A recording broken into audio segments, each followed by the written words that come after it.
안녕하십니까. 올해 첫 번째 CEO 조찬 강연의 성황을 이뤄주셔서 감사드립니다. 미리 안내해드려서 아시는 바와 같이 오늘은 성윤모 장관님을 모셨습니다. 요즘 경제가 쉽지 않다고 해서 여러분들 아마 올해 살림 어떻게 꾸려나가시나 걱정이 많으실 텐데, 장관님 요새 그 기업인들 얘기 들어보시고 또 현장 찾아주시고 매일같이 대책 내시고 정말 눈꽃을 새 없이 바쁘신 장관님이십니다.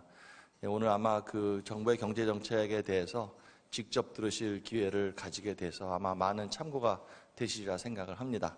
장관님을 간단하게 제가 소개를 해드리도록 하겠습니다. 장관님께서는 서울대학교 경제학과를 졸업하셨고 행시 32회로 관직에 몸을 담으셨습니다.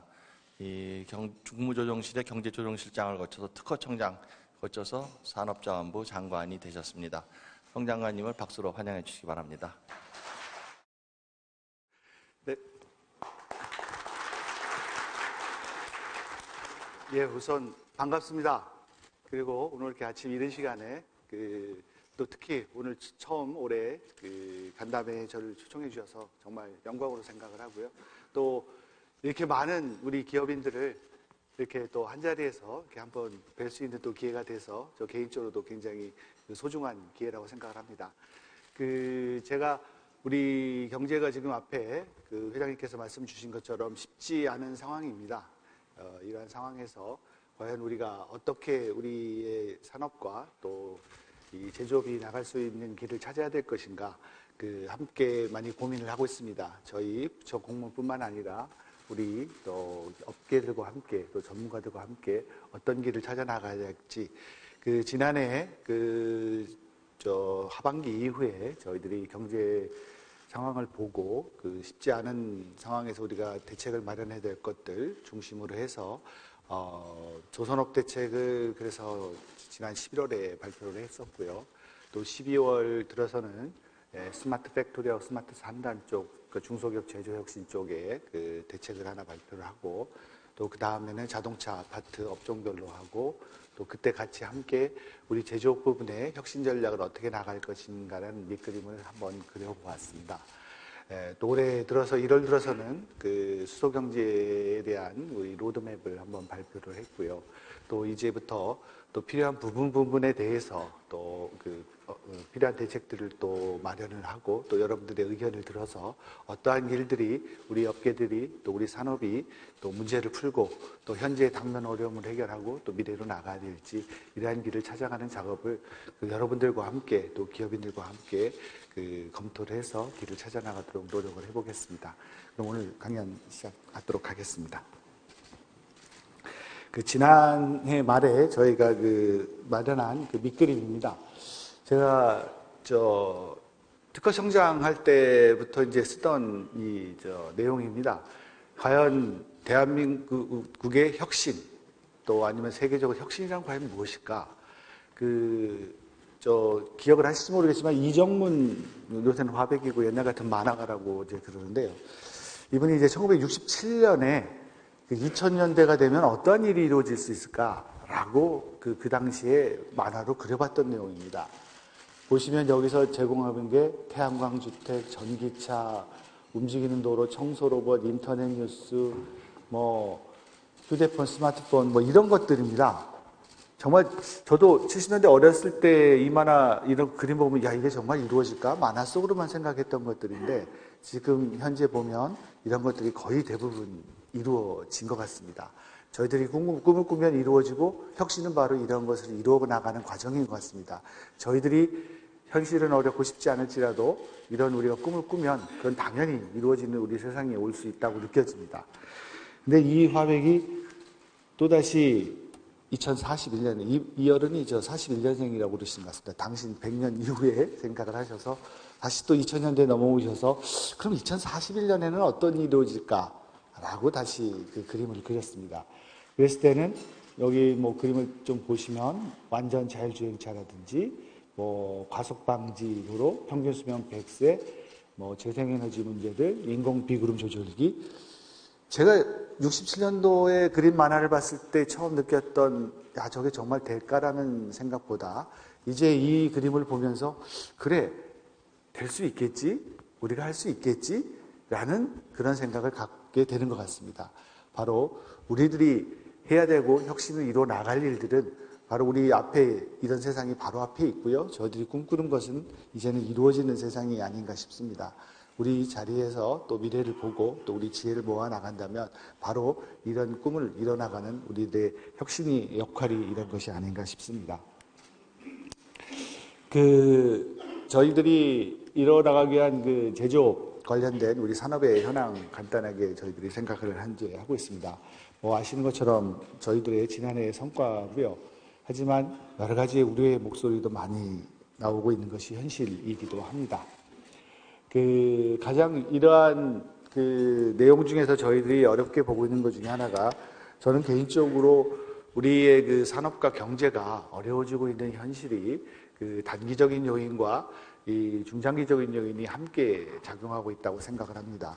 저희들이 지금 현재 중국의 이런 어려움으로 추격으로 인해서 어려움을 느낀다고 하는데 저희가 이렇게 놀라운 경제 성장을 이룩하고 또 이러한 성취가 있었던 것은 우리만이 잘해서가 아니고 대외적인 여건과 이런 것이 굉장히 중요하다고 생각합니다. 저희가 1960년도에 수출 주도의 성장을 적극적으로 추진할 때 그때 세계 경제를 주도하는 미국과의 관계가 저희들이 가장 좋았었습니다. 미국 경제가 한 20년 성장할 때 그때 바로 저희가 아주 미국과 함께 고도 성장을 이루기로 했죠. 근데 미국이 조금 어려워졌을 때 바로 그 다음에 성장을 세계 경제를 견인했던 것이 바로 일본이었습니다. 바로 일본이 저희 옆에 있었습니다. 또 우리랑 가장 가까운 산업 구조를 가지고 있었고요. 저희도 캐치업을 해나가는 과정이었고 일본이 또 한 20년 동안 세계 경제를 또 이끌어 나가죠. 그 이후에 다시 또 90년대 이후 후반 2000년대 들어오면서 중국이 성장을 하면서 바로 우리 옆에서 성장을 했습니다. 우리가 바로 또 그러한 식의 중국의 성장을 또 기반으로 해서 저희가 성장을 했습니다. 만약에 우리가 지금 이 중국의 어려움으로만 느끼고 있는데 저희가 만약에 바꾸어서 아까 제가 말씀드렸던 우리가 경제 성장을 해 나갈 때 미국과 일본과 중국이 아니라 저 브라질과 인도나 다른 나라에서 만약에 그런 성장이 이루어지고 세계를 주도했다면 그 효과가 과연 우리한테 얼마큼 있었을까? 사실 저희들이 노력을 해서 열심히 한 것도 있습니다만은 저희 주변과 저희 여건에서를 우리가 최대한 활용하고 그것도 좋았던 기회라고 생각을 합니다. 자, 우리에게 또 대외 여건이 새로운 여건이 다가오고 있고 또 우리가 변화될 여건으로 와 있습니다. 중국이라는 존재가 지금 저희한테 이러한 도전적인 과제를 저희들한테 주고 있습니다. 저는 개인적으로 우리 경제와 산업이 이제는 우리가 양적인 성장에서 질적인 성장으로 변화돼야 되는 시점이라고 생각을 합니다. 이제 저희가 아까 앞에 말씀드린 수출 6천억 불 달성, 우리 국민소득 3만 불. 자, 과연 우리가 또 수출 6천억 불이 세계 수출 6입니다. 그럼 앞으로 우리가 지향해야 될 목표는 무엇이어야 될까요? 지금 제가 산업통상자원부를 함께 우리가 운영을 하면서 과연 우리가 수출 5위, 4위, 3위, 2위, 1위까지 가는 게 저희 경제 목표가 돼야 될까요? 그럴 수 있겠죠. 그것도 우리가 해나가고 중요한 일이죠.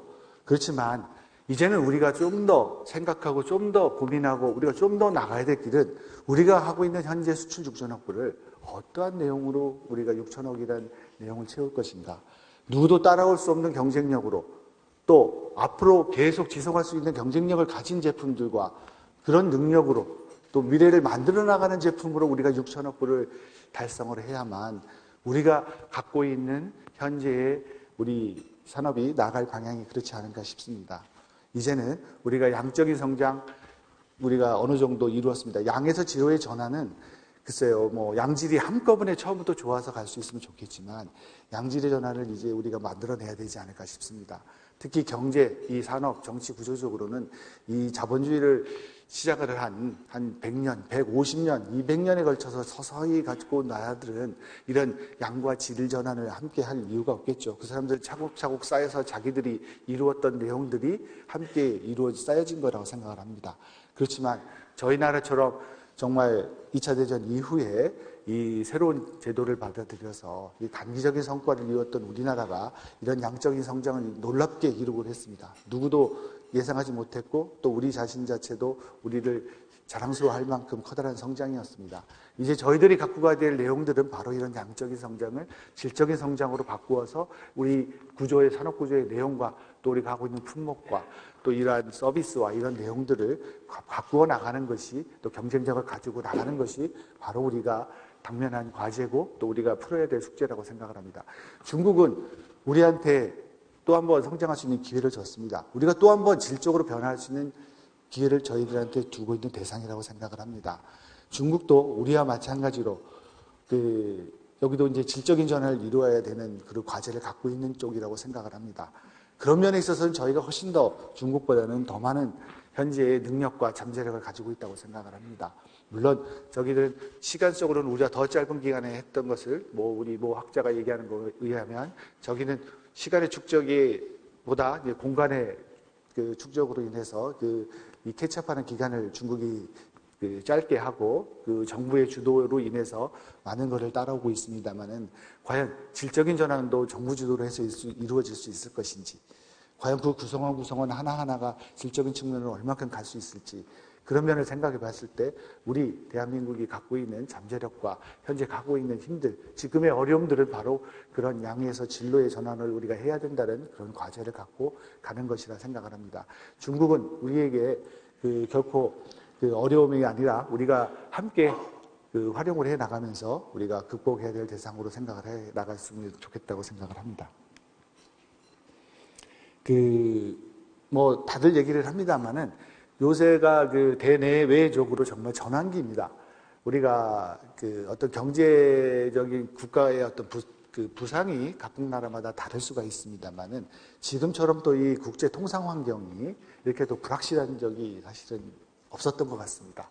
지금 우리나라처럼 대외 개방 경제를 지향하고 있는 나라 입장에서는 이 세계 경제와 대외 경제의 안정성이 굉장히 중요합니다. 저희들이 FTA를 통해서 77%의 GDP의 세계 경제 생산액의 77%를 저희가 FTA를 체결하고 있습니다. 정말 그래서 우리는 안정스럽게 우리 대외 경제 지향형의 개방형 통상국가를 지향하고 있기 때문에 저희들이 그런 산업 구조로 지금 현재 발전을 해오고 있기 때문에 그렇습니다. 그런 환경 속에서 지금 현재 이 무역 환경이 이렇게 불확실하게 바뀌고 있다는 건 저희 경제에 대한 또 새로운 굉장히 어려운 요인이 되고 있습니다. 지금 여러 가지의 경제가 어려워지는 불확실성이 갖고 있습니다만은 저희 정부 쪽에서도 이러한 상황을 제대로 인식을 해서 잘 준비하고 대비해 나가야 되는 그런 과제를 또 하나 갖고 있다고 볼 수가 있겠습니다. 이게 이제 우리들이 또 하나 볼 수 있는 것이 아까 말씀드린 것처럼 우리 국내적인 어떤 경제적인 또 어려움, 또 아까 대외적인 불확실성, 중국의 어떤 경제의 부상, 이런 것들 대외적인 요인들로 인해서 우리 단기적으로 우리 산업에 있어 어려움들이 많이 가중이 되고 있습니다. 이와 함께 우리 산업 자체에서 이런 어떤 구조적인 변화의 필요성에 당면해 있는 것이 사실이라고 생각합니다. 제가 아까 말씀드린 것처럼 정말 우리가 양적인 면에서 어떤 질적인 쪽으로의 어떤 전환, 이런 것들이 저희들한테 다가오고 있는 근본적인 문제라고 생각을 합니다. 여러 가지 분석 요인이 있고 또 여러 가지 말씀을 드릴 수 있겠습니다만은 저는 개인적으로는 우리 산업이 당면한 과제가 어떻게 보면 친환경화, 이 친환경화로 갈 수밖에 없는 세계적인 추세가 있다고 생각을 하고요. 또 그 다음에는 IT화, 그러니까 스마트화죠.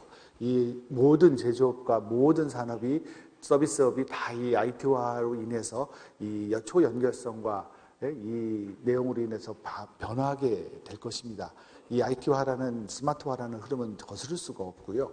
그 다음에 저희들 이제 산업 단계와 산업 구조와 관련돼 갖고는 저희들이 고부가치화를 이제 이루어야 되겠죠. 어떤 임금이나 어떤 생산성 가지고 저희들이 대응을 하는 것이 아니라 정말 고부가치화를 이뤄나가는 과제를 저희들이 하나 공통적으로 가지고 있다고 생각을 합니다.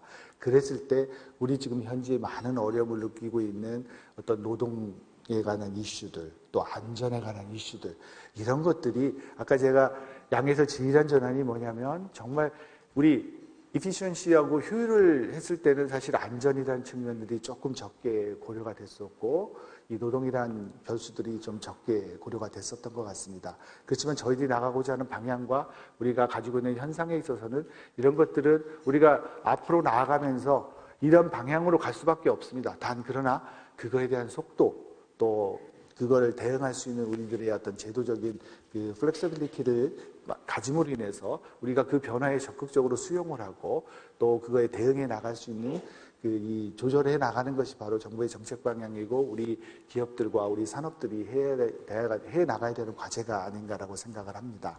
이러한 단기적인 어려움과 어떤 구조적인 어려움을 저희들이 함께 지금 당면을 하고 있습니다. 이것이 어떤 것이 뭐 더 중요하고 덜 중요하다 얘기할 수 있는 겨를이 아닌 것 같습니다.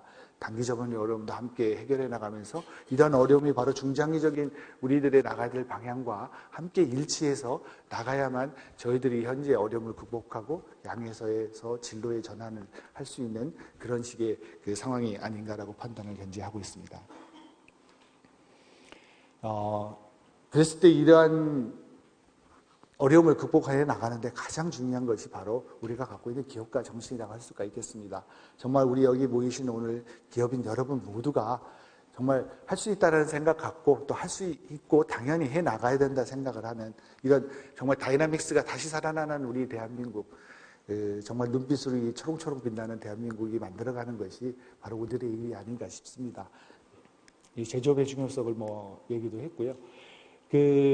저희들이 이 제조업, 또 산업 관련 얘기를 할 때는 현재 우리 제조업 관련돼서는 제조업에 우리 현재 가장 많은 우리의 노하우와 또 암묵지와 또 이런 것들이 쌓인 쪽을 제조업이라고 보고 있기 때문에 제조업에서의 어떤 그 역할에 또 우리가 중점을 한번 더 보고요. 또 그 안에서 이제는 생태계 중심으로 해서 앞에 옛날에는 어떻게 보면 이게 글로벌 밸류체인 자체가 세계가 이 인터넷과 또 IT화로 인해서 세계 경제가 통합이 되면서 그전에는 우리나라의 성장 모델은 사실은 대기업이 앞장서서 그 밑에 있는 1차 벤더, 2차 벤더, 3차 벤더들을 정말 자기 기업과 함께 마찬가지로 정말 그 품질 관리도 해주고 기술도 가르쳐주고 해가면서 우리 중소기업과 대기업이 1, 2, 3차 벤더가 정말 한 기업인 것처럼 우리가 수출도 하고 이래서 경쟁력을 키워왔습니다. 그렇지만 이 세계 경제가 개방화가 되고 글로벌 체온이 변하면서 더 이상 어떤 한 몸체가 아니라 그 안에는 바로 중소 중견기업들이 얼마만큼 경쟁력을 가지고 또 이 독자적으로 정속적으로 전속적이 되어 있는 것이 아니라 세계 다른 유수 기업에게도 납품을 해 나가면서 독자적인 생산 능력을 갖고 있는 생태계를 가지면서 발전해 나가느냐, 그것이 중요한 가지가 아닌가 싶습니다. 우리가 업종별로 봤을 때 그런 예가 들 수 있는 것이 사실 우리 반도체 같은 경우가 세계 정말 지난해도 그랬고 단위당 수출 1,200억 불 이상을 우리가 수출을 하는 어떤 체계적인 쾌거를 이루었던 쪽입니다만은 그 파트에 대해서 우리 사실 장비 산업 분야는 우리가 20%를 차지하고 있지 못합니다. 부품 분야도 한 50%에 불과하고요. 자, 이제 우리들이 옛날에는 우리가 캐치업에서 어느 분야를 따라 우리의 산업 발전력이나 우리 기업 하시는 분들의 발전 전략도 앞이 보이고 또 누가 저보다 앞서간 사람이 있었기 때문에 나는 무엇을 할 것인가? 내 상황을 딱 봤을 때는 저기는 내가 가진 현재 리소스와 여러 가지 능력을 봤을 때 내가 이쪽 전략을 선택하기 저건 나보다 너무 멀고 내 상황에 맞지 않아. 안 가고 또 내 상황을 다 봐서 할 수 있는 길을 선택할 수 있었어요. 근데 우리가 이제는 할 수 있는 것들이 맨 앞에 나와서 함께 그 길을 찾아가는 겁니다. 어제 제가 갖고 왔던 우리 5G 세계 최초 상용화하는 이 인프라가 깔립니다. 그런 5G라는 인프라를 깔린 걸 통해서 새롭게 우리 제조업이 어떤 그 밸류체인을 만들어내고 새로운 분야를 찾아갈 것인가, 우리가 누구를 보고 갈 데가 없습니다. 우리 자체가 만들어 나가야 된다는 얘기죠. 그랬을 때 과연 우리 제조업이나 특히 앞에 갔을 때 이제는 파이널 프로덕트도 만드는 거 있지만 그 안에서의 소재는 어떤 걸 만들고 그걸 가능하게 하는 장비를 어떤 식으로 고도화하고 이러한 밸류체인과 산업 생태계를 만들어 나가지 않으면 그 리딩하는 역할이 갈 수가 없다는 이야기가 되겠죠. 이제는 하나의 전체의 그 대기업과 또 그 안에 부품 소재 장비를 함께하는 우리 중소 중견기업들, 이러한 생태계가 함께 발전하는 이 전략을 가져가야 되지 않겠는가. 또 그러한 경쟁력을 가져가야 되는 방향으로 저희들이 정책 방향을 보고 있고요. 그 다음에 당연한 명제입니다만 바로 이러한 역할을 해주는 것이 바로 우리 민간 기업들이고요. 저희 정부는 그걸 여러분들이 잘할 수 있게끔 도와주는 조력자 역할을 하도록 하겠습니다.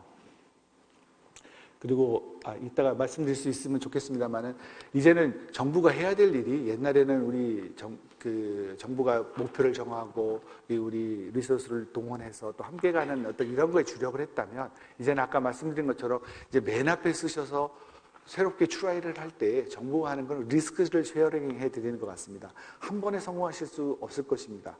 우리가 그 전에 캐치업 전략을 할 때는 가장 효율적이고 빠른 부분을 선택해서 갔기 때문에 실패할 확률이 많지 않았죠.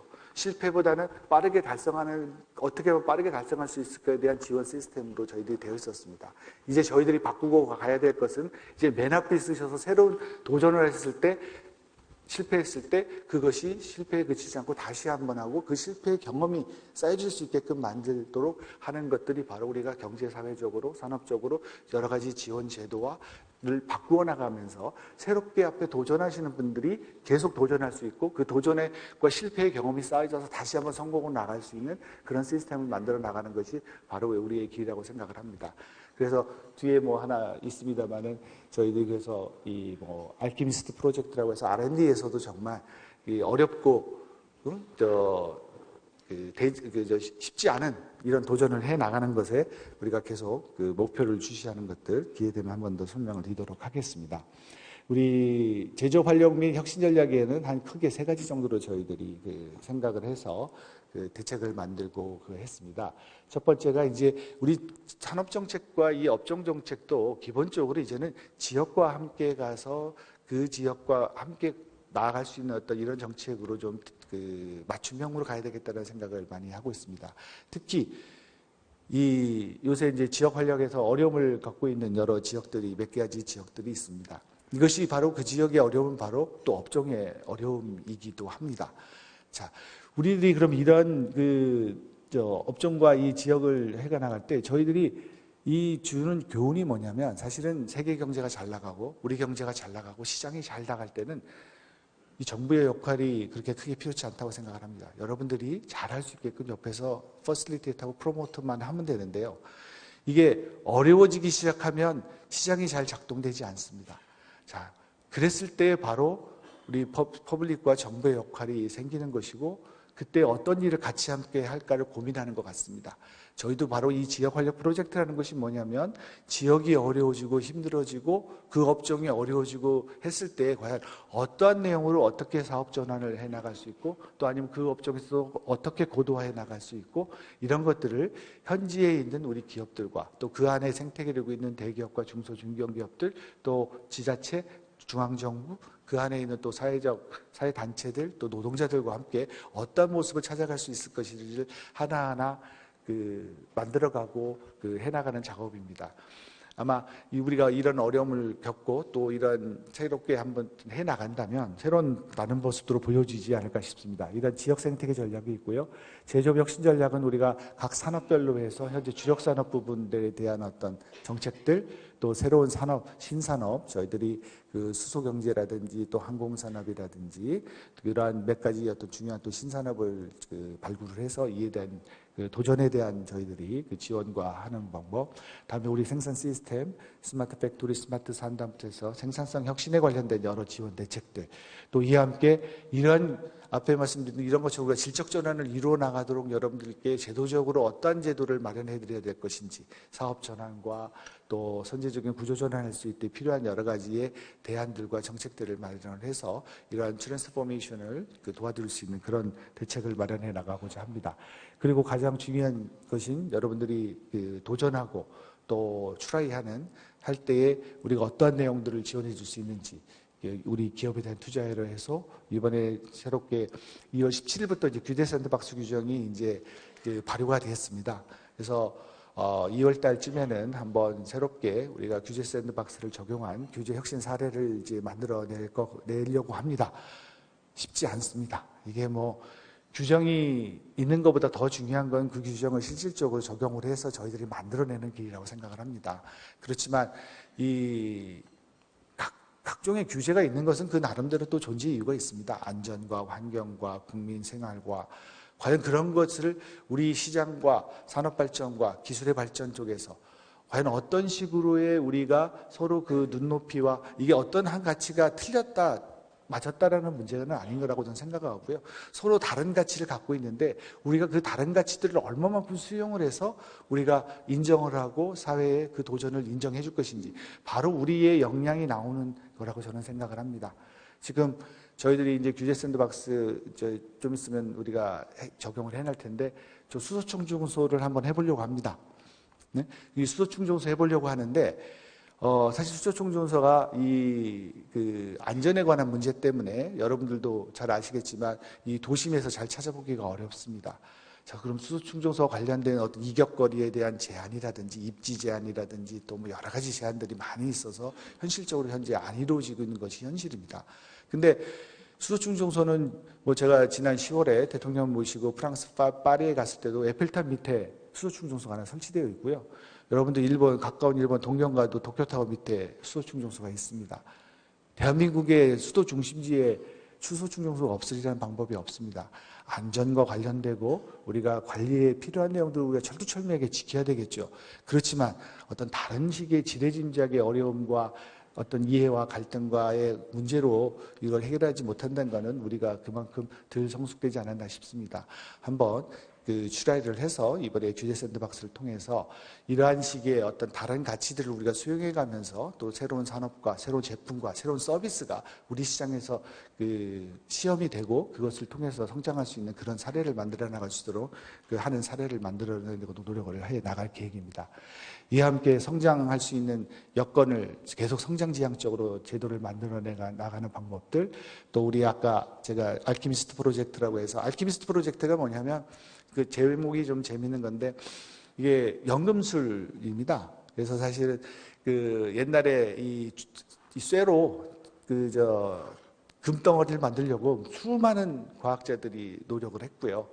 결국은 뭐 쇠로 금을 만들 수는 없었지만 사실 그 과정에서 바로 그 현대화학의 기초가 그 마무리가 돼서 그 형성이 돼서 그 수많은 이 발견과 발명이 이루어졌습니다.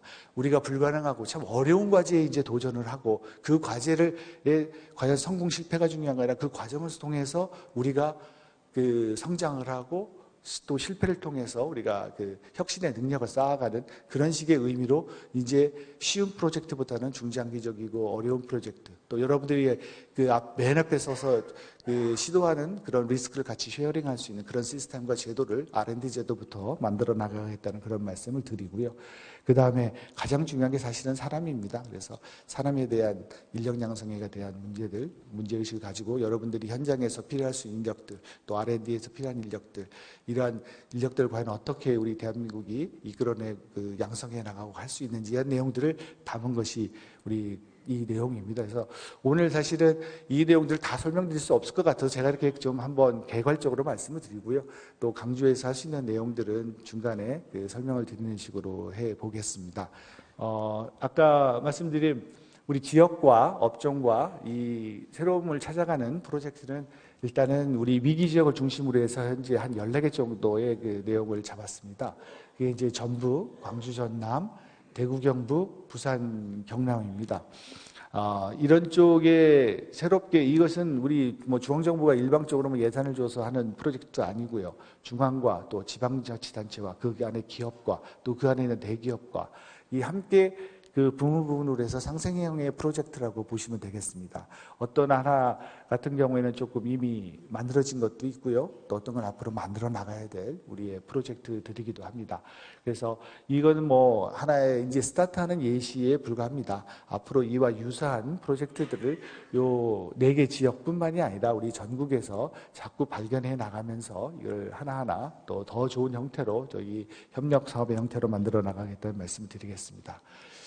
이거는 하나하나 설명드리기면 다 끝이라서 오늘은 그래도 여러분들 업종이 또 다양하시고 또 그러실 것 같아서 저희 주력산업 부분에 대한 내용들을 먼저 중심으로 말씀드리겠습니다.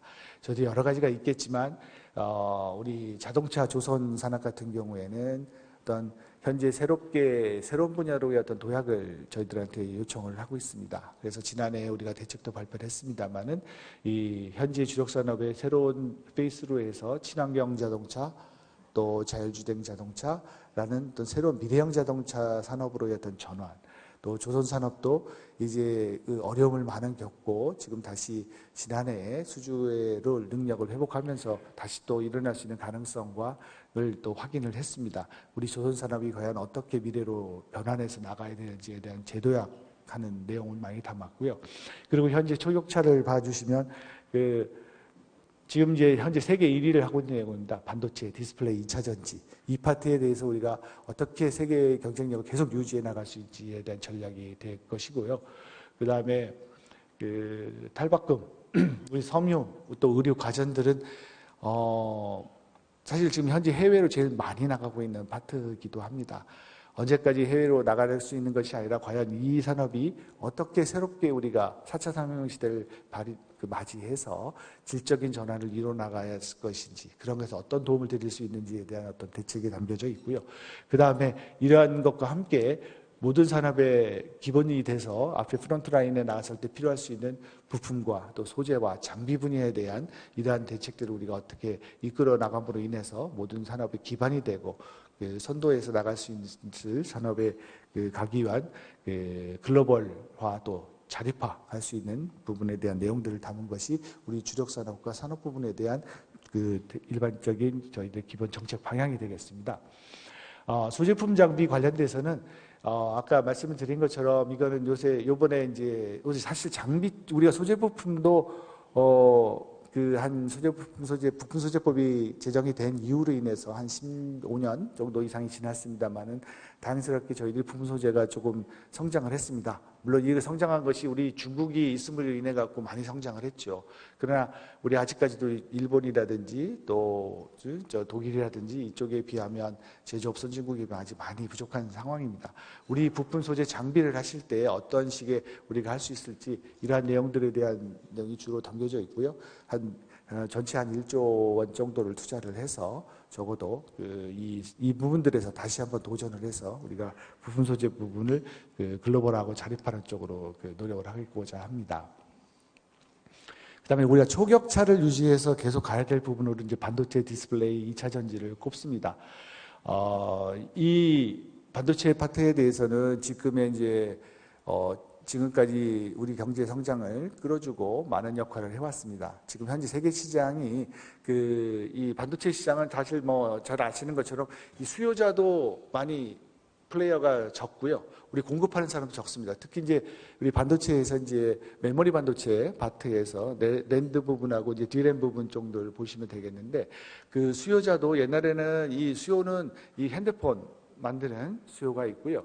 또 하나가 이제 요새는 데이터 센터에서 아마존이라든지 구글처럼 세계적인 이 데이터 센터를 운영하는 데 들어가는 것들이 정말 굉장히 큰 데이터 수요자가 되고 있습니다. 수요자들도 적고 사실 서플라이어들이 공급하는 사람들도 우리 삼성하고 하이닉스하고 몇 가지 업체들밖에 없습니다. 그래서 이것이 또 공급하고 수요가 이게 어떤 선형으로 이렇게 이루어지는 것이 아니라 서로 이렇게 디스럽티브하게 이루어지고 있습니다. 그러다 보니 이게 어느 때는 수요자 마켓이 되기도 하고 어떤 때는 공급자 마켓이 되기도 합니다. 자, 지난해까지 정말 지난해 한 2년 동안 세계 최고의 호황을 부렸고요. 이제 이 시장이 정상화돼 가고 있으면서 지금 공급자가 시장이 아닌 이제 수요자 시장이 되면서 이제 가격이 좀 내려오고 있습니다. 물량에서는 유지를 한다 하더라도 수요 시장이 내려오고 있는데 이 어려운 때에 사실 어려운 때 어떻게 하느냐가 바로 그 산업의 경쟁력이고 그 기업의 경쟁력이 어떻게 유지할 것인가가 결정되리라고 봅니다. 반도체 시장의 경쟁력은 90년대 말에 한번 있었었고요. 그 다음에 2008년과 9년도, 그 다음에 2012년도가 14년도에 있어서 그때 이 어려운 때 다 정리가 되고 지금 현재 우리 메모리 반도체 반에 3개 쪽가 남아 있습니다. 이쪽에 참입이 참 어려운데 중국이 이제 이쪽에 들어오려고 이제 많은 노력을 하면서 투자를 많이 했습니다. 과연 이 호황인 극호황기를 지나서 지금 이 가격이 이게 떨어지고 있는 상황에서의 어떤 또 한 번 도약의 기회로 우리 반도체 산업 분야가 이루어진다고 생각을 합니다. 이때 정말 우리가 그 이후를 준비하는 작업이 굉장히 필요하다고 보고요. 그거를 위해서 새로운 투자와 또 기술 개발하는 노력들을 우리 대기업뿐만 아니라 그 안에 있는 중소 중견기업들이 함께 생태계 만들어 나가는 작업을 할 것이라는 말씀을 드리겠습니다. 우리 디스플레이 같은 경우가 지금 많이 어려움을 겪고 있습니다. 그렇지만 사실 디스플레이는 저는 굉장히 자랑스럽게 생각하는 우리 산업 분야 중에 하나입니다.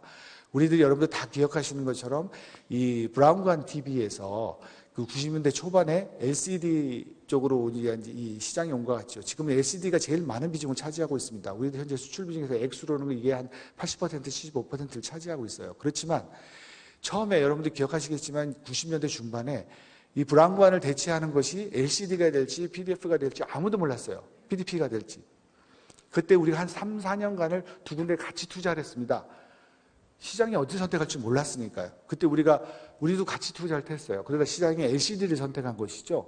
근데 우리가 그래서 LCD에 투자를 해서 우리가 LCD를 이제 세계 최고 수준으로 가면서 그때 우리가 또 LCD에 머무르지 않고 그때 우리가 OLED에 대한 R&D를 투자를 해서 지금 현재 LCD는 또 중국과 다른 나라가 투자를 많이 해서 좀 가격 경쟁력으로 치고 올라오고 있습니다. 아마 LCD 분야는 이제 또 우리가 후발국에게 내줘야 될지 모르겠어요. 지금 OLED 분야는 세계 시장에 우리가 98%를 가지고 있습니다.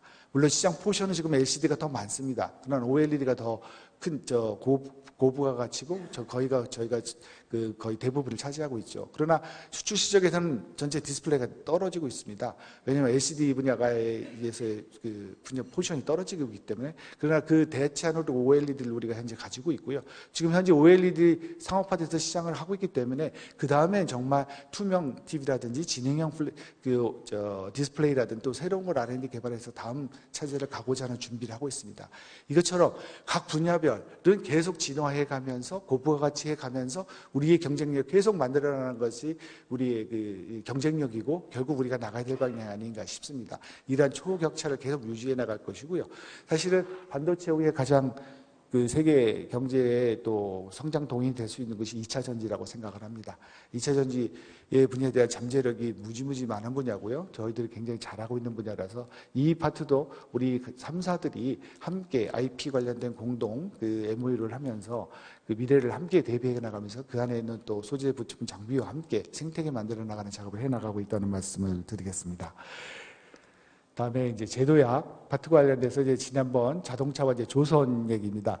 이게 두 가지가 기본적인 건데요. 우리가 자동차와 조선 대책을 마련을 하면서 아까 말씀드린 우리에게 이 두 산업과 뭐 다른 산업도 다 똑같습니다. 단기적인 어려움과 이 중장기적인 어려움을 함께 저희들이 맞이하고 있습니다. 그래서 이 자동차도 마찬가지고 조선인도 마찬가지입니다만은 우리가 단기 유동성 공급 자금 지원 파트가 지금 있습니다.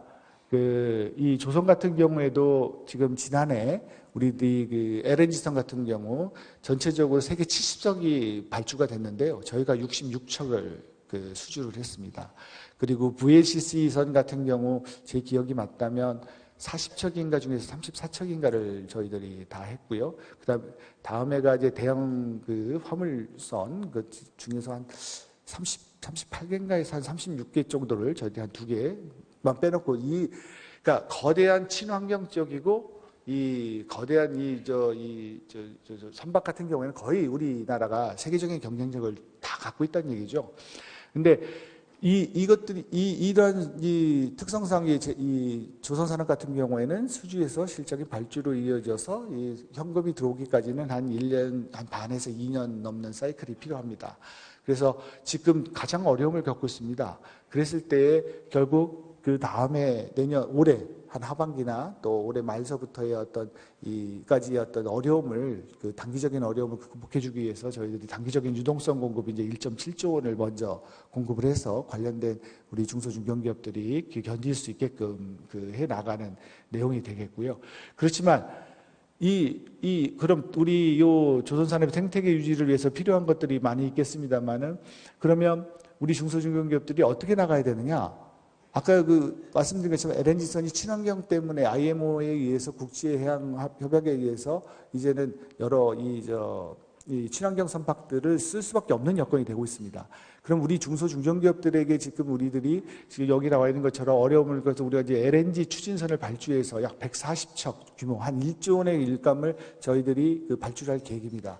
지금 물론 우리 중소 중견기업들이 어렵죠. 기자재업 처리 어렵죠. 그 업체들에게 거야 어렵다고 해서 지금 현재 그냥 필요한 일반적인 그 선박을 발주할 것이냐. 그러면 그거는 그 단기적인 어려움은 극복을 하겠지만 그 이후는 또 어려운 거거든요.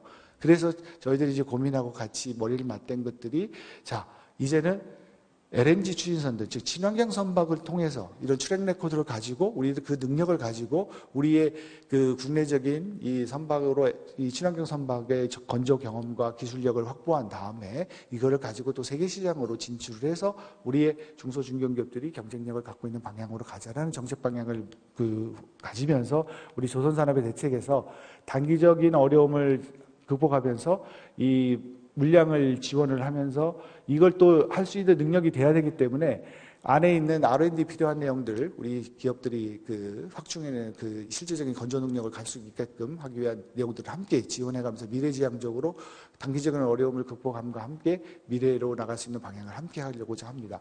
그것이 바로 우리 자동차주도 마찬가지입니다. 지금 보통 우리가 국내적으로 우리 자동차 시장에 한 460만 대, 450만 대 정도 하다가 지금 현재 400만 대 정도 됩니다. 한 50만 대가 이제 줄은 것이거든요. 우리 이 조선산업 같은 경우도 수요가 줄어서 다 알지만 대형 우리 조선 3사들이 그 도크를 중단을 했습니다. 근데 우리 자동차 같은 경우에는 저희들은 이제 이 라인의 그 효율성이 우리 대한민국 세계 거의 최고입니다. 한 93%, 95% 이상을 돌려요. 보통은 세계적으로 한 80% 정도만 들이면 수익성이 있다고 볼 수가 있죠. 그래서 여기는 자동차 쪽은 아직 우리가 라인이나 이런 것을 폐쇄하고 그러진 않았습니다만 이제 돌리는 가동률을 조금 더 조정해 가면서 현재 한 400만 대 규모로 가고 있기 때문에 대형 마지막 파이널사는 400만 대에서 그 정도 조정이 가능하지만 그 밑에 있는 우리 중소 중견기업들은 1차 밴드, 2차 밴드, 3차 밴드들은 바로 50만 대의 효과가 금방 나타나는 것입니다. 그리고 또 중국에서의 어떤 생산과 현지 생산이 줄어들면서 거기에 수출하는 물량이 줄어들면서 우리 중소 중견기업들 자동차 1, 2, 3차 밴드를 자동차 1, 2, 3차 밴드가 자동차 산업뿐만이 아니라 사실 우리 기계업체가 되고 있고요. 여러 우리 중소 중견기업들이 많은 그 생태계상 많이 퍼져 있는 업체들입니다. 그 업체들이 많은 어려움을 겪게 됨에 따라서 이 단기적인 유동성도 마찬가지로 한 3.5조 플러스 알파를 현재 공급을 해서 우리 생태계가 무너지지 않도록 단기적인 지원을 하는 한편 과연 계속 우리 내연차 위주로 해서 갈 수 있을 것이냐. 내연차 위주로서는 우리가 경쟁력이 한계 갈 수 있을 수 있다. 우리 앞으로의 중소 중견기업들도 이제는 전기차 또 수소차 또 그리고 하이브리드 는 이제 중간 단계고요. 그러면 미래형 지능형 차로서의 어떤 이동에 필요한 내용들을 갈 수 있게끔 우리가 지원을 해드리고요. 그렇게 하기 위해서 필요한 R&D 지원도 마찬가지로 하지만 우리가 이 자동차에서 정부가 하고 있는 정책 중에 지난번 발표한 정책에 기억을 하실지 모르겠습니다만은 지금으로 보면 한 2025년 정도 되면 전기차하고 수소차에 대해서 정부가 지원하는 금액이 없이도 이 기업들이 이 생산성을 맞출 수 있을 것으로 기억이 됩니다. 내연차가 한 2,500만 원에서 3,000만 원 정도 수준이라고 저희들이 생각을 한다면 현재 전기자동차 쪽에서 현재 한 수소차 같은 건 한 7천만 원 정도가 넘게 생산비가 걸리고요. 이 전기자동차는 한 5천만 원 넘게 걸립니다. 그러면 이 정부와 지자체가 이 여러분들이 전기차와 수소차를 구입하실 때 이 지원을 해드리고 있거든요. 이거를 단기간 내 우리 보통 보면 자동차에서는 한 3만 대 정도를 하면 라인에 있어서의 생산성이 나오고 또 한 10만 대가 되면 한 공장의 효율성이 나옵니다. 그렇기 때문에 그러한 물량을 가까운 시간 내에 그래서 빨리 대폭적으로 보급해서 찌금 해갖고 늘려주는 게 아니라 우리가 수소차와 이 전기차와 이 미래형 차에 대해서는 이 회사들이 완성차들이과 이 경쟁력을 가질 수 있게끔 단기간 내에 수익성을 가질 수 있게끔 이 이 가격 패리티가 나오는 게 한 2025년으로 보고 있어서 그 파트까지 단기적으로 집중적으로 보급을 하고 그 기업이 이제 보조금 주지 받지 않고 이 경제적인 차를 우리 미래차를 생산해내고 그 경쟁 능력을 가지고 해외에 진출하고 그와 함께 거기에 부품 생태계를 갖고 있는 업체들이 함께 나가고 있는 그런 방향으로 가고자 하는 것들이 우리의 그 대책이 되겠습니다. 제도약 대책이 되겠습니다. 그래서 이 자동차 부품 얘기고요. 그래서 아까 말씀 3.5조 원, 내수치 사액에서 여러 가지 우리 노차, 신차, LPG 자동차 연장 등을 또 했고요. 그런데 과연 그 안에 우리가 하고자 하는 것이 완성차가 아니라 우리가 지원하고 정부가 관심을 갖고 지원하자 파트는 이 부품하고 이 중소 중견기업들이 되겠습니다. 그래서 부품 기업들, 글로벌 시장 개척, 생산성, 사업 재편 등 여러 가지 지원제들을 함께 하고 있고요.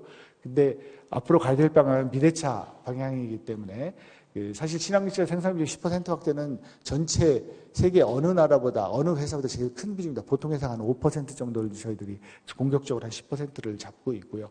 이러기 위한 여러 가지 진입에 대한 내용들, 뭐 여기 다른 내용도 많습니다만은 간단하게 말씀을 드리고요. 조선산업은 아까 제가 대부분 말씀드린 것과 같이 전체 우리 수주량은 늘어났지만 중소중산은 또 어렵습니다. 그래서 저희들이 일감 확보를 위한 내용들을 아까 했다고 말씀을 드리고요. 그리고 이게 바로 뭐냐면 환경이라는 규제가 우리 기업들이 환경 규제를 정말 기업의 경영의 어려움으로 보시는 것이 아니라 아까 자동차도 마찬가지고 조선도 마찬가지입니다. 이게 바로 저희들의 기회로 보는 것이죠. 다 그렇게 갈 수밖에 없다면 그거에 먼저 부딪혀서 그거를 우리의 경쟁력으로 잡아서 그것으로 우리가 특화해서 성장을 해 나가겠다는 전략이 되겠습니다. 이게 피할 수 없다면 우리들이 극복을 해야 된다는 그런 전략이 되겠습니다. 그래서 자동차 분야도 그래서 미래차의 친환경 파트를 위한 수소차와 전기차의 내용이고요. 이 조선도 마찬가지로 우리에게 나오고 있는 규제를 바로 우리들의 경쟁력을 삼아서 앞으로 친환경 선박을 저희들의 미래 산업으로 우리 보면서 만들어 나가고 있다는 내용이 되겠습니다. 그 다음에 이제 시간이 너무 많이 된 건데 이 탈바꿈 해 나가야 되는 우리 섬유 의류 가전 사실은 우리의 가장 가까이 있는 분야고요. 누구도 이게 과연 될 수 있을까 어려울 수 있을까 이게 생각을 합니다. 그러나 정말 우리가 가장 큰 또 강점을 갖고 있는 분야이기도 합니다. 이랬을 때에 우리 이 업종의 산업의 생태계를 우리가 어떻게 유지하고 가지고 가느냐가 우리의 과제인 것 같습니다. 여러분들 가전 같은 경우 정말 세상이 제일 빨리 변하면서 끝날 줄 알았는데 새로운 제품들 계속 우리 나오면서 가전이 나가고 있습니다. 그 IoT로 과연 이루어질 때 우리 빅데이터를 활용할 때 우리 가전 산업이 어떻게 변화돼 갈지 이런 것들을 새롭게 우리 첨단으로 바꿔 나가는 데 앞장서겠다는 거고요. 섬유 의류처럼 정말 우리가 원사 생산서부터 패션까지 이런 생태계를 가진 나라가 몇 나라가 없습니다. 근데 과연 우리가 이 생태계를 유지해 가면서 갈 수 있을지 그 안에 아직까지도 봉제, 완구 뭐 이런 쪽에서는 너무 노동집약적이고 더 이상의 우리가 경쟁력을 가질 수 없는 부분들이 있습니다. 과연 이런 것들을 우리가 어떻게 내재화하고 바꾸어 나감으로 인해서 우리 이 섬유산업의 전체의 스트림을 우리가 유지해 가면서 이 경쟁력을 가져나갈 수 있을 것인지 이게 우리 섬유산업 쪽에 우리가 과제가 되겠습니다. 요거 계속 우리 해나가겠다는 말씀 드리고요.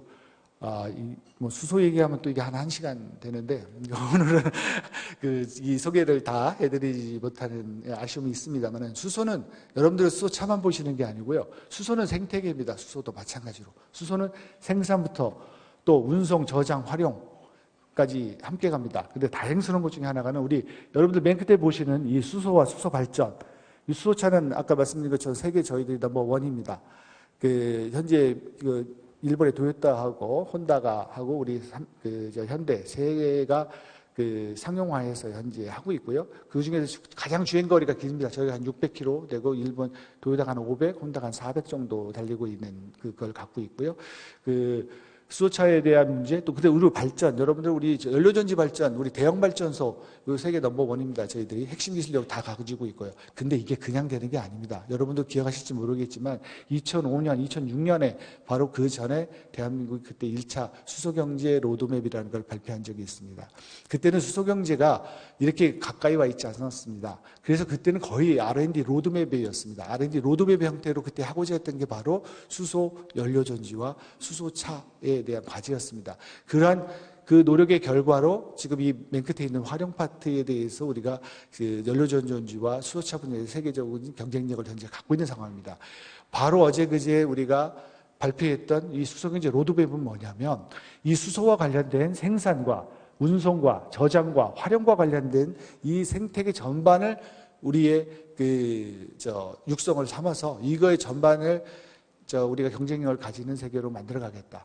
바로 이름으로 인해서 우리의 그 경제와 또 우리 생활과 이 문화에 있어서의 어떤 번영을 가져오는 수소경제를 선점하고 리드하고 주도할 수 있는 그 태도 토대를 만들어 나가겠다는 그 비전을 밝히고 전략을 밝힌 것이 바로 지난주에 발표한 수소경제 로드맵이 되겠습니다.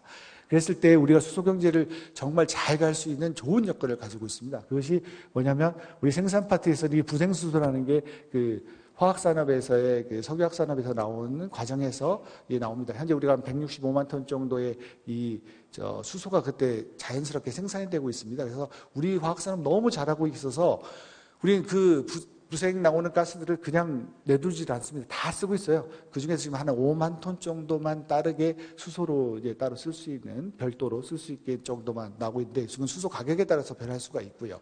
그 다음에 두 번째 수소가 뭐냐면, 수소 만드는 방법이 추출수소로 만드는 방법입니다.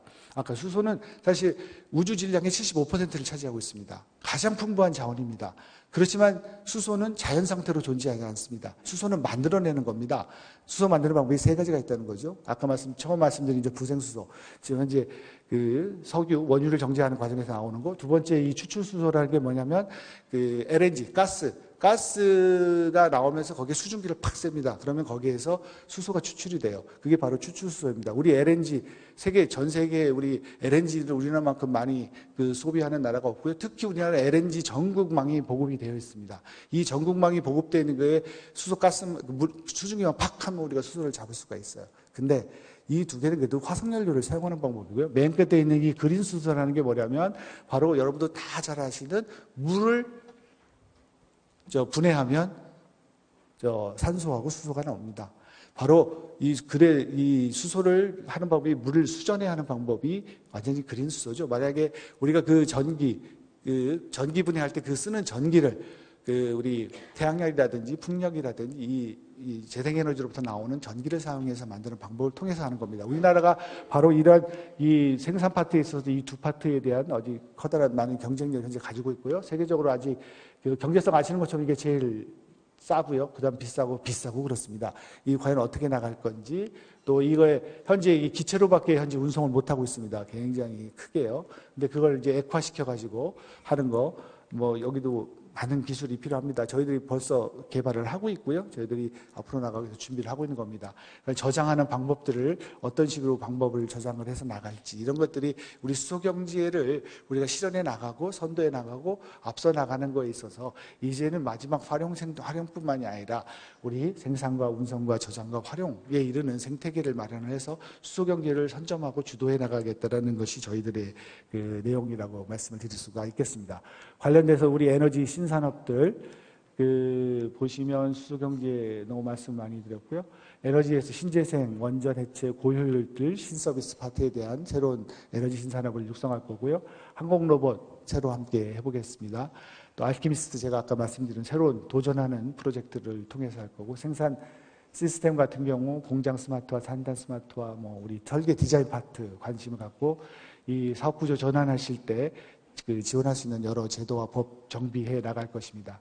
다음에 우리 기업가 정신을 하기 위한 우리 여러 가지 내용들도 함께 하고, 이 규제 샌드박스를 통해서 여러분들의 새로운 산업과 새로운 제품과 서비스에 도전하는 것들을 지원해 나가고자 합니다. 예상 시간보다 너무 많이 지난 것 같아서 우리가 저희들이 마련한 자료들은 우리 정부 전체 제도는 자료를 좀 참고를 해주시고요. 앞으로 저희들이 이 새로운 도전에 직면해 있다고 생각을 합니다. 이러한 도전은 정부가 할 수 있는 게 아니고요. 또 우리 민간만 혼자 외롭게 할 수 있는 일도 아니라고 생각을 합니다. 우리 민간 여러분들께서 새롭게 도전하시는 이 도전에 저희들이 정부가 함께 참여를 해서 여러분들의 리스크를 함께 쉐어링을 하고 또 그것이 우리의 경쟁력으로 또 가실 수 있게끔 많은 지원 또 그 역할을 해드리려고 노력하도록 하겠습니다.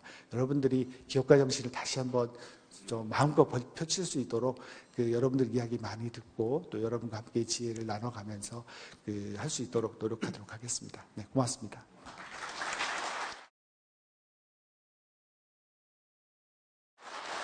네, 장관님 좋은 말씀 감사합니다. 다소 시간이 경과했습니다만 뭐 짧게 질의응답 시간 좀 갖도록. 저 끝에 계신 분 한번. 오늘 장관님 귀한 말씀 잘 들었습니다. 저는 일성신약이라는 중소제약회사를 운영하고 있는 윤석근 부회장입니다. 오늘 제가 말씀드리려고 하는 것은 정부의 그 중소 중견기업 R&D 투자 지원 확대를 위한 두 가지 건의사항을 드리고자 합니다. 잘 아시다시피 이제 중소 중견 기업은 한국 전체 제조업의 90% 이상을 책임지고 있습니다. 이 중소 중견 기업 중에서 성장 잠재력이 큰 회사를 발굴해가지고 정책적인 지원을 통해 힘을 실어준다면 큰 기업으로 성장할 수 있고 또 우리 경제에도 크게 기여할 수 있다고 생각을 합니다. 이를 위해서 우선 그 첫 번째 끊임없는 연구개발 투자와 노력이 가장 중요하다고 생각을 하는데 정부에서 지원하는 R&D 과제는 대부분 이제 단기에 치고 있습니다. 이제 대충 한 1년에서 3년 정도. 그래서 이제 중장기 한 5년 이상의 과제 지원이 필요하다고 생각을 하고요. 이제 두 번째는 중소기업에서 중견기업이 되면 지원할 수 없는 과제가 많이 늘어납니다. 또한 선정된 과제조차도 기업 부담률이 중소기업은 뭐 한 10%에서 25% 정도 되는데, 중견기업 같은 경우는 한 50%까지 됩니다. 그래서, 이러한 부분에서도 정부의 지원을 바라고 있습니다. 그래서 이 두 가지 사항에 대해서 장관님의 고견을 듣고 싶습니다. 네, 감사합니다. 아까도 제가 PPT에서 보여드렸습니다만은 우리 경제의 핵심은 중소 중견기업입니다. 중소 중견기업이 정말 경쟁력을 가질 수 있고 그러한 생태계를 만들기 위해서 정부는 지속적으로 노력을 하고 있습니다. 그리고 제가 중견기업 국장도 했습니다만은 이 중견기업이라는 국장이라는 정부의 이런 자리가 있는 이유는 저는 그렇게 생각을 합니다. 바로 우리나라를 이 성장 촉진적, 성장 지향적 이 경제 체제를 만들어 나가야 된다는 얘기죠. 우리가 좋은 사람들이 창업을 하고 그 창업기업이 잘 커서 강소기업이 되고 그 강소기업이 바로 중견기업이 되고 그 중견기업이 해외로 나가고 해서 글로벌 기업이 되는 이렇게 성장하고 새로운 기업이 바로 우리 한국 최고의 10대 기업에 들어오는 이런 체계를 과연 만들어 나가는 것이 우리 경제가 지향해야 될 방향이라고 생각을 합니다. 그러기 위해서 지금 말씀 주신 두 가지 내용이 아주 핵심적인 내용이라고 생각을 합니다. 단기적인 현황을 해결하는 그런 R&D 과제에 미래를 준비하는 R&D인데 그칠 것이 아니라 정말 5년 이상의 중장기 과제에 또 어려운 과제에 우리 중소기업들, 중견기업들이 많이 참여해서 할 수 있도록 제도가 그렇게 바뀌어야 된다고 생각합니다. 저도 그렇기 때문에 아까 잠깐 알키미스트 프로젝트를 설명을 드렸고요. 저희도 또 기업 주도형 과제로 인해서 앞으로는 중장기 과제에 여러분들이 더 많이 도전하고 하실 수 있는 또 우리 대학과 연구소들이 그렇게 지원할 수 있는 제도로 올해부터 한 몇 가지 시스템 기술개발 과제를 현재 신청을 해놓고 있습니다. 그래서 그런 걸 마련해서 앞으로는 중장기 과제 위주로 가겠다는 말씀을 드리고요. 또 그러한 제도도 안내해 드리도록 하겠습니다. 그 다음에 이제 중소 중견 우리들이 이제 정부 정책상 우리 대기업들은 이 R&D 과제에 들어올 때 자기가 참여하는 율이 한 70% 이상 자기 자금을 넣어야 되고요. 그러니까 대기업이 이 정부 R&D 과제에 들어오는 것은 대기업에 R&D 할 때 돈 주려고 들어오는 게 아니고요. 이 생태계를 가지고 갈 때 우리 중소중견기업 혼자 할 수 있는 것도 아니고 또 기업 대학과 뭐 연구소가 혼자 자기들 하고 싶은 연구가 아닙니다. 수요자에서 정말 필요한 것들을 과연 어떻게 해야 될 것이냐.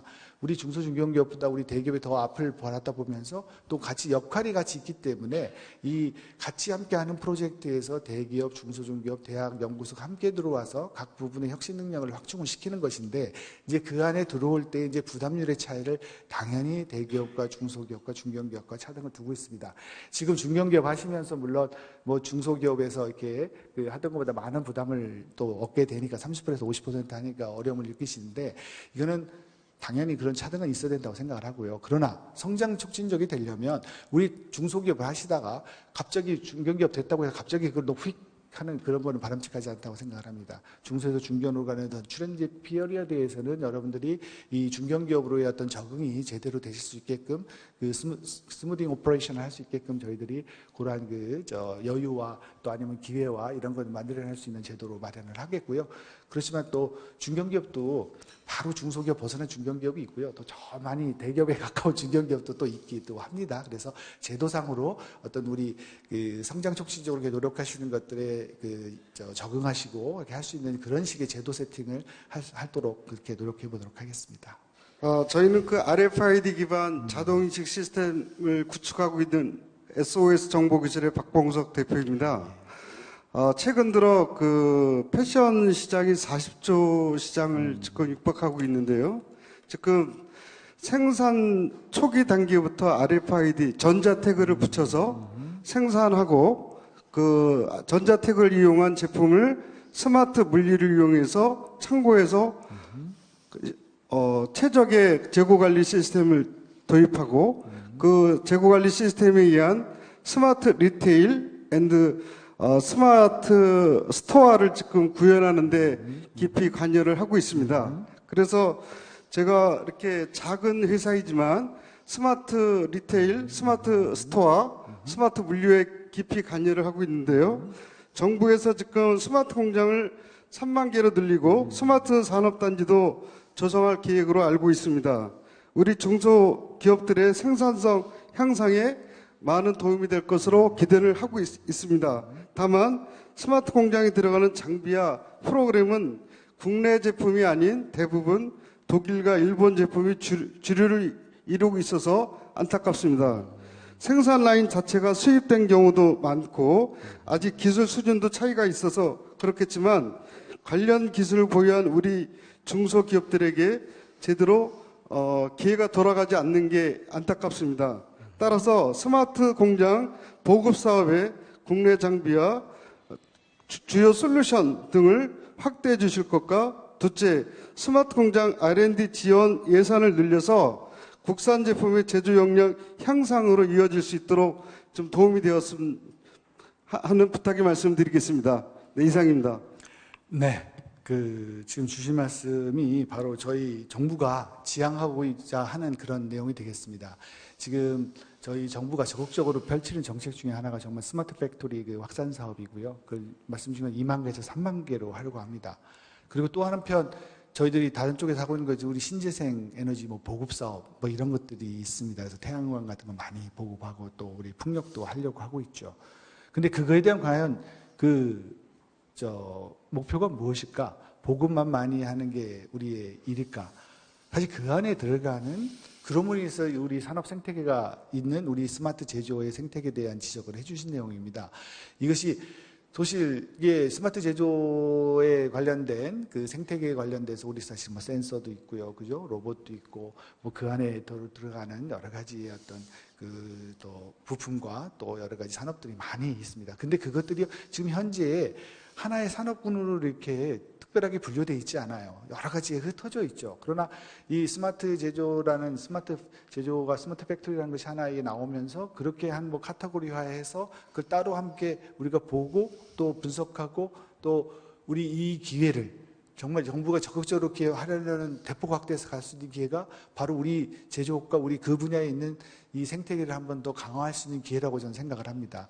그래서 지난 12월에 그 정부가 스마트 제조 그 육성 대책을 그 발표를 하면서 지금 주신 말씀에서 이거와 관련돼서 우리 국내에 스마트 제조 이 공급하는 스마트 팩토리를 제대로 정착할 수 있게끔 하는 그 안에 그 기반이 될 수 있는 스마트 제조 산업 육성을 위한 R&D하고 또 실제적으로 납품과 이런 것들 우리 관련된 기업들이 참여를 적극적으로 할 수 있는 내용들을 현재 담고 있습니다.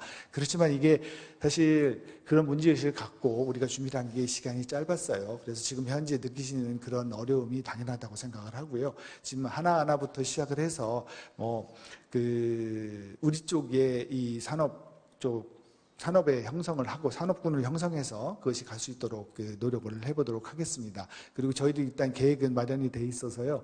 일단 먼저 있는 제도 한번 활용을 해보시고 또 그 안에서 또 어떤 면을 더 보완하고 더 줘야 될지 또 지원해드리는 금액 문제 또 아니면 현재 구입하는 그 문제에 있어서의 그 입찰에 관한 문제들 또 이런 것들이 우리 정부가 뭐 중앙정부가 이런 일률적인 사업을 하는 것이 아니라 또 지자체와 또 함께 사업을 하고 있습니다. 아니면 또 산단과 함께 사업을 해나가고 있어요. 그래서 구체적인 실행 단계에서 말씀 주시는 내용들이 우리 산업과 또 제조업의 생태계를 또 마련해 나갈 수 있는 그런 기회로 삼을까 합니다. 그리고 우리 기계산업 같은 경우가 바로 이제 스마트 기계로 나가야 되는 그런 과제를 가지고 있거든요. 주신 그런 내용들이 함께 반영되는 그런 대안들 또 계속 보완해서 만들어갈 것이고요. 지금 현재 마련되어 있는 걸 한번 활용을 해보고 저희는 확대해가면서 또 보완 대책도 계속 마련해 보도록 하겠습니다. 네, 시간이 많이 경과됐습니다. 짧게 부탁드리겠습니다. 마지막으로. 예, 장관님 감사합니다. 저는 이번 한국의 CES에 라스베이거스 개최된 한국 대표 한국정보통신기술산업회 이한범 부회장입니다. 금년도에 330개, 작년도에 217개, 재작년에 140개 나가다가 코트라고 같이 합동을 하고 있습니다. 그래서 앞으로 저희가 이번에 중국하고 지금 현재 환경이 바뀌어서 무역전쟁 때문에 지금 저희들이 진입할 수 있는 아주 좋은 기회입니다. 그런데 보도들 보셨다시피 보니까 신문에 많이 맞았습니다. 따로국밥, 분산주의. 프랑스는 비즈니스 프랑스 해가지고 라프란테크 해가지고 모여서 260개가 나오는데 우리나라는 유레카 같은데 R&D 기관들이 각계 전투를 하고 있습니다. 지자체 따로. 그래서 모여야 된다. 뭉쳐야 된다. 저는 그런 생각을 갖고 또한 B2B라든지 경북도 도별로 했는데 도별로 특성화된 그런 제품들, 기술들을 가지고 또 B2B 간에 모이고 그러면 경북, 대구, 부산되고 경북은 다 그렇게 하고 있습니다. 그렇게 해서 확장되고 특히 유레카 쪽에는 R&D 학생들이 개발 제품들을 시장에 나와서 평가를 받고 이러기 위해서는 하는데 컨트롤 타워가 없습니다. 지금 신문에서 많이 논의해야 되는 게 이 컨트롤 타워가 없기 때문에 규모는 600개가 303이 나왔는데 중국이 1,500, 1,200을 줄었고요. 내년에는 600개 나왔는데 각 대학 R&D 제품들이 나와서 평가를 받고 그러기 위해서는 코트라가 중심되고 그래가지고 컨트롤 타워에서 전체 뭉쳐서 크게 나와서 그래서 하고 특히 R&D만 또 홍보하는 쇼케이스도 만들 수 있는 여러 가지 요인들을 했으면 좋겠습니다. 내년에는 두산도 나오신다는 말씀 현장에서 들었는데 이런 굴기에서 우리가 세계 시장에서 우리가 선도를 가기 위해서는 반드시 컨트롤 타워가 산업통상정책은 산업부 내에서 이루어져 가지고 다 부처들이 협조를 하고 지자체도 협조했으면 좋겠습니다. 부탁드리겠습니다. 네, 아주 당연하신 말씀입니다. 저희들이 어떤 개별적으로 또 많은 참여와 또 관심이 이제 CES 가시다가 이제 우리가 임기 규모를 넘어가면서 저희들이 함께 모여서 또 함으로써 더 시너지 1+1이 2가 아니라 그 이상의 알파 효과를 낼 수 있을 것 같습니다. 말씀 주신 대로 코트로하고 또 관계부처하고도 협조를 해서 우리에 대한 제품과 또 참여하시는 분들의 홍보 효과도 훨씬 더 많은 효과가 날 수 있는 방안을 찾아보도록 하겠습니다. 네, 이제 간담회를 마쳐야 할 것 같습니다. 오늘 장시간 강연과 좋은 답변 해주신 송윤모 장관님께 다시 한번 큰 박수 부탁드리겠습니다.